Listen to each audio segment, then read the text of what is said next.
Imagine waking up and your very first thought isn't coffee or traffic or what to wear. It's, where will I sleep tonight? Alex has nothing right now. No address, no bank account, no number to call, just the clothes on his back and a bench that technically belongs to everyone, which means it belongs to no one. And the first thing homelessness takes from you isn't shelter, it's dignity. People walk past him like he's part of the pavement. Every public space starts to feel like a place he's not supposed to be. And the longer it goes on, the more Alex starts to believe it. Every decision is a survival calculation. Food today, or bus fare to the shelter. Most people assume this only happens to people who made catastrophic choices. But for most of the people living this, it started with one thing. A medical bill, a job gone, a safety net that simply wasn't there. The hardest part of this level isn't the hunger. It's the feeling that the world kept moving and left you standing still. Alex has walls now, a door that locks, a key that's his, but his account has $11 in it, and rent is due Friday. Being broke isn't the same as being homeless, but it has its own specific feeling that's almost impossible to describe to someone who hasn't lived it. It's the way you calculate everything. Every item at the grocery store, every notification from your bank, every time someone suggests going out for dinner. It's checking your balance with one eye half closed, hoping the number is somehow higher than you remember. It never is. Being broke is expensive. You can't buy in bulk because you don't have $20 up front. You pay overdraft fees because you miscalculated by $8. You take the payday loan because there's no other choice, and then you pay back 40% more than you borrowed. There's a tax on having nothing. And nobody puts it in the brochure. Payday. For exactly 4 seconds, Alex feels okay. Then the math starts. Rent, utilities, car payment, phone bill, student loan minimum, groceries. By the time he's done, the paycheck is already gone. And there are still 9 days left in the month. This is the treadmill, running at full speed every single month and never actually getting anywhere. The money comes in, and before Alex can even feel it, it's already out. The worst part of living paycheck to paycheck isn't the math, it's the fragility. One unexpected thing, a car repair, a dentist visit, a broken phone, and Alex has to decide which bill is going to be late this month. About 60% of Americans live exactly like this. Not because they're irresponsible, because the gap between what things cost and what things pay hasn't kept up. And on a treadmill, you don't stop running just because you're tired. Alex's car needs $400 in repairs. He pays it, and then goes back to making dinner. That moment, handling an unexpected bill without a physical reaction, is what financial stability actually feels like. It's not wealth. It's not even comfort by most definitions. It's the absence of financial fear, for the first time in his adult life. Money isn't the first thing he thinks about in the morning anymore, and it isn't the last thing he thinks about at night. That sounds small. It is not small. Financial stability isn't about having a lot. It's about having enough of a buffer that life's normal chaos doesn't immediately become a crisis.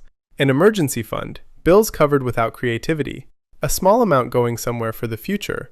It doesn't feel like success, exactly. It feels like exhaling. For the first time in years, Alex buys a house. Not a mansion, a 3-bedroom in a decent neighborhood. A mortgage that takes a significant portion of his income every month. But it's his. Middle class looks like success. The house, the car, the vacations, the retirement account that's slowly filling up. From the outside, Alex has made it. But from the inside, it feels tighter than it looks. The mortgage is large, the car is aging and will need replacing. The kids have started asking about college. And the job that pays for all of this, Alex really cannot afford to lose it. Middle class is stable, but it's a stability that depends on everything going right. One serious medical bill, one layoff, one unexpected diagnosis, and the stability can unravel faster than most people realize. The middle class isn't a destination. It's a tightrope that a lot of people mistake for solid ground. Alex earns $180,000 a year now, and life looks exactly the part. But nobody warned him about the expenses that went up with it. Upper middle class is the level where you earn enough to feel rich, but spend enough to stay dependent. The lifestyle expanded to fill the paycheck, and now Alex needs every dollar of that salary just to maintain it. He can't easily walk away from his job. He can't take a year off to figure things out. The mortgage, the school fees, the car leases, they all need him to keep showing up. There's a term for this, golden handcuffs. A salary that buys you comfort but quietly costs you freedom. The income is real, the wealth is still being built. When Alex's net worth crosses $1 million for the first time, the moment passes without ceremony. No visible change. Coffee. Back to work. This is accurate to the actual experience. $1 million in net worth is not $1 million in a bank account. It is spread across home equity, retirement funds, and investment accounts. Accessible in theory, largely illiquid in practice.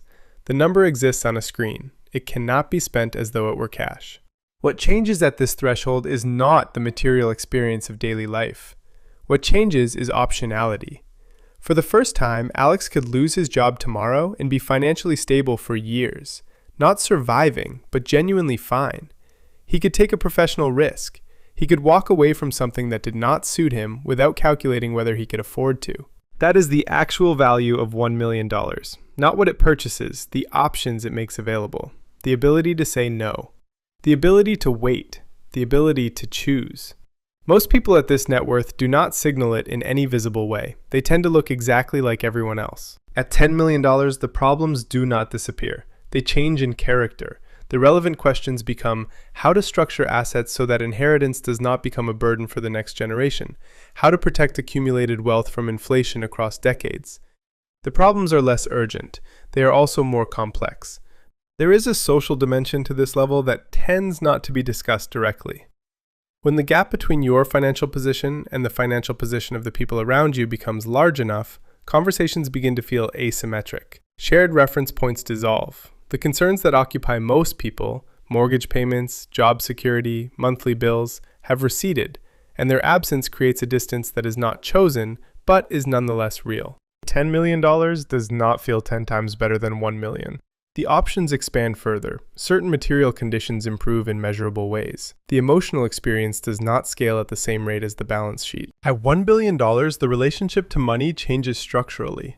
Most billionaires do not hold cash. Their wealth exists inside companies and equity positions. When the market moves by 1%, the net worth figure moves by tens of millions in either direction before the end of the trading session.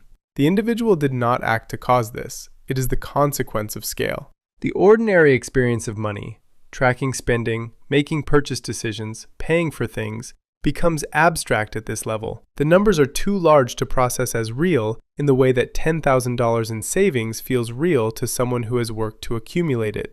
What becomes increasingly valuable instead is privacy. And the nature of the decisions that carry weight changes.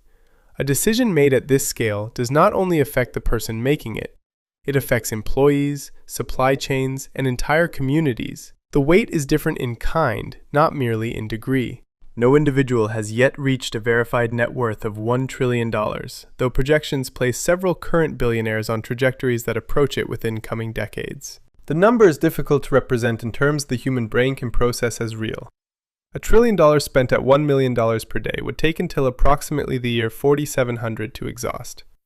At this scale, the currency is not money, it is influence. The capacity to shape entire industries, fund infrastructure that billions of people use without knowing who built it, and participate in rooms where policy is formed with a voice that carries structural weight. The question shifts from what can be acquired to what should be changed. One person, 10 levels. At each one, the same underlying question.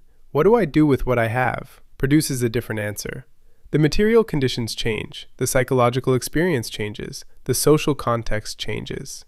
The person at the center does not fundamentally change. The progression from one level to the next is not a transformation of character. It is a change in the conditions under which the same person operates.